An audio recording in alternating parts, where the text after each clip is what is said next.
Você sabe quem é Pabllo Vittar? Pablo é ele, Pabllo é ela.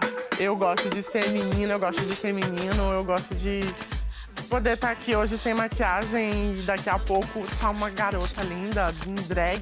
Eu me sinto como se fosse um escudo, onde ninguém pode me atingir quando eu tô em Pabllo Vittar. Pabllo é a mais nova cara do pop brasileiro. E o clipe que fez em parceria com a cantora Anitta e o grupo de música eletrônica Major Lazer é um dos maiores sucessos que a internet já viu.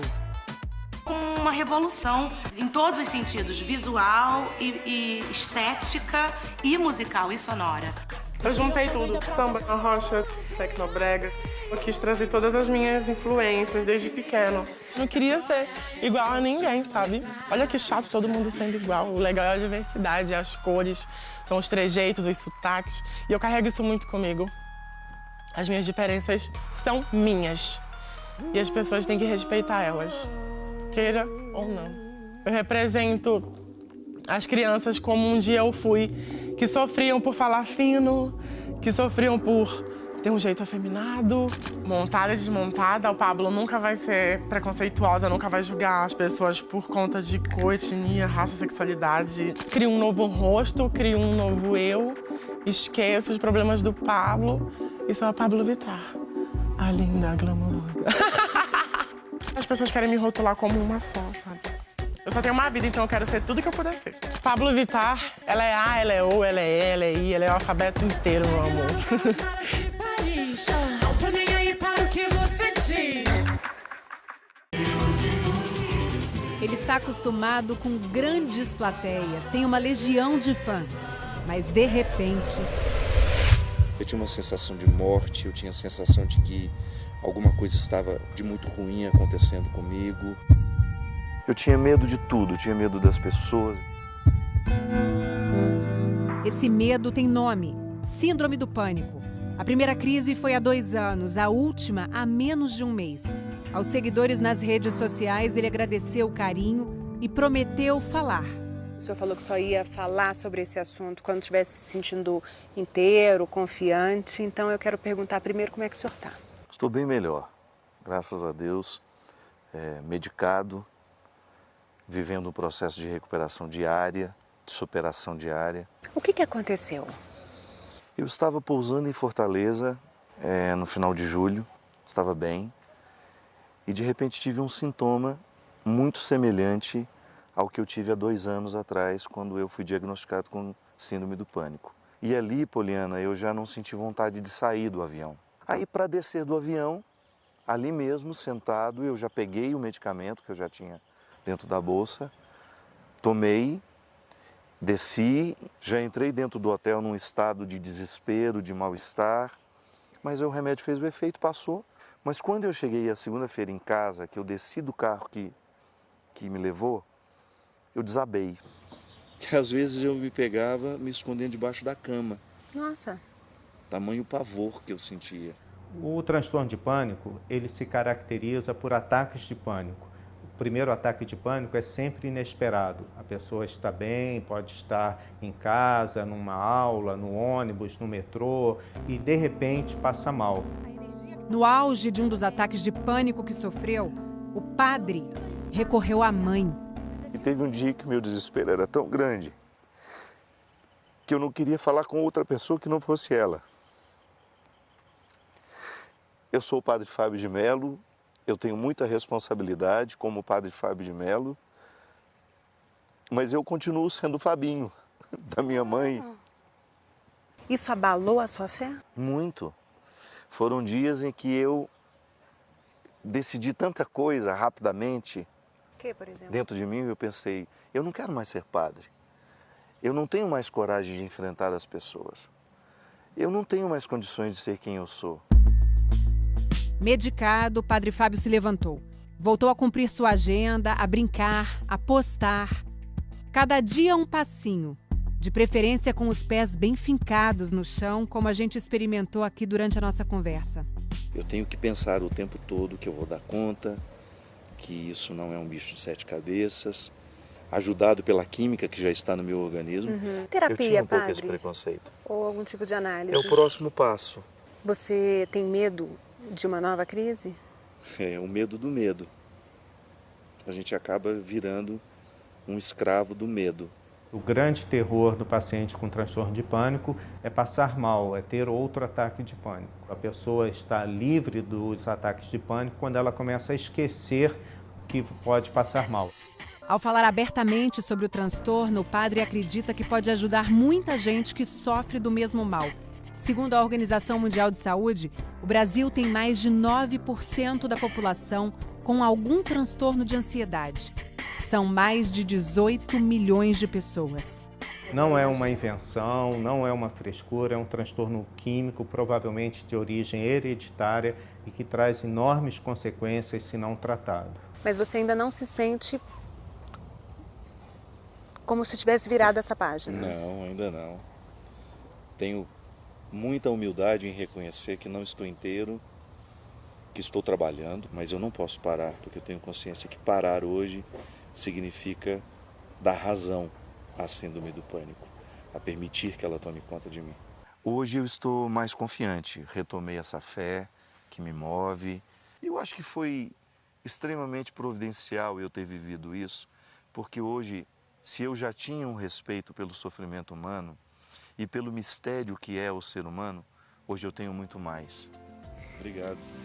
Muito obrigada eu, porque mesmo com síndrome do pânico, as tuas palavras continuam sendo palavras que fazem bem para quem está ouvindo. Amém. Muito obrigado pelo carinho.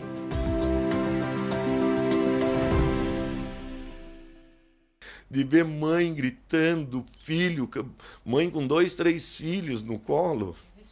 O desespero foi muito grande. Um dia depois foi aniversário da mãe de Luiz, 77 anos. O Fantástico a encontrou na cidade de São Pedro, interior de São Paulo. Eu até falei para ele, você me deu um presente, filha. Que presente, nasci de novo. Porque eu podia estar ali, podia ser eu, estava a 30 metros. A Mariana estava bem mais perto, 8 passos. A brasileira está morando em Barcelona e na quinta-feira veio de ônibus para as Ramblas encontrar o primo. Eu desci aqui e aí eu esperei o ônibus passar. Nossa, dá até um arrepio lembrar de tudo. E foi quando eu atravessei e eu estava exatamente nessa posição quando a van passou. Exatamente aqui, na metade da rua. Eu me lembro direitinho da primeira pessoa sendo pega e caindo no chão. Mariana correu para essa loja. A pedido da polícia, a gente não pode sair daqui durante 3, 4 horas. Em desespero, ainda sem entender direito o que estava acontecendo, ela mandou esse áudio no grupo da família. Gente, vocês não sabem o que acabou de acontecer aqui em Barcelona. Eu tava saindo aqui nas Ramblas. De repente passou um carro desgovernado, matou um monte de gente, eu quase fui pega, eu saí correndo, eu corri tanto, eu tô aqui sozinha dentro de uma loja, tá tudo fechado, tem um monte de gente morta na rua, gente, tem um monte de gente morta. Eu tava no meio de tudo, pensar que eu tava a 8 passos de tudo isso acontecer, é muito chocante, assim, passa muita coisa na cabeça. Eu só me sinto muito abençoada e muito afortunada de nada ter acontecido comigo, sabe? A sequência de ataques com veículos em território europeu chama atenção. O primeiro foi em Nice, no sul da França, em julho do ano passado. No feriado mais importante do país, a queda da Bastilha, um tunisiano usou um caminhão para matar 86 pessoas. Em dezembro, outro tunisiano acelerou um caminhão numa feira de Natal, em Berlim, 12 mortos. Em março desse ano, Londres foi o alvo e o Big Ben o cenário. Um britânico usou um carro para matar 4 pessoas. Em abril foi a vez de Estocolmo, na Suécia, também com um caminhão, 15 feridos. Em junho, de novo Londres, 3 homens numa van avançaram contra pedestres na London Bridge, a ponte que é um símbolo da cidade. A capital britânica sofreu um outro ataque no mesmo mês. Um homem do país de Gales atropelou 11 muçulmanos perto de uma mesquita. Em Barcelona, a mesma estratégia. Esse venezuelano viu o ataque da varanda de casa. Havia muita gente gritando, já a gente não sabia hacia onde correr. Ele está me contando que estava dentro de casa, na sala, ouviu um barulho, veio para cá, para a sacada, viu que a van já avançava na calçada, atropelava um monte de gente e que quando o carro passou aqui em frente, ele começou a ouvir umas explosões. Era a van batendo nos quiosques e das pessoas também sendo arremessadas contra o quiosque. Já de madrugada, 8 horas depois do ataque com a van, um outro atentado aqui na cidadezinha de Cambril, a 120 quilômetros de Barcelona, matou uma mulher e deixou outras 6 pessoas feridas. Os terroristas avançaram com o carro nesse ponto. Logo depois, os policiais mataram os 5 homens que estavam no carro. Alguns usavam falsos coletes de explosivos. O grupo terrorista Estado Islâmico reivindicou os 2 ataques. O último grande atentado terrorista na Espanha tinha sido em março de 2004, em Madrid, no sistema de trens da cidade. Até hoje, o maior ataque da história da Europa.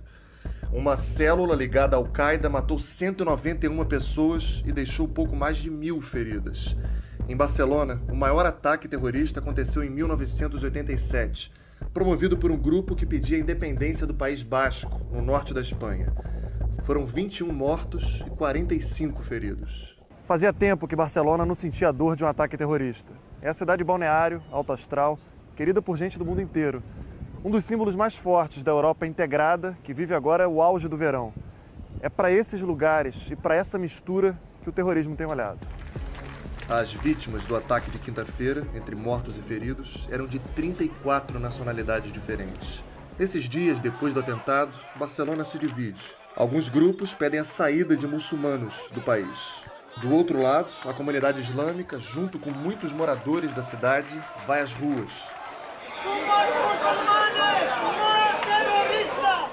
As sirenes ainda dão frio na barriga, deixam todo mundo desconfiado, mas Barcelona tenta olhar para frente. É uma cidade maravilhosa, que pode vir, porque o mal não vai nunca imperar. É o bem.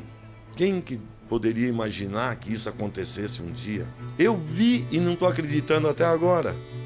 Que Las Ramblas voltem a ser a rua descrita pelo poeta Federico García Lorca há mais de 80 anos, em 1935. A rua mais alegre do mundo. A rua onde moram juntas e ao mesmo tempo as 4 estações do ano. A única rua na Terra que eu desejaria que não acabasse nunca. Rica em sons, abundante em brisas, de belos encontros.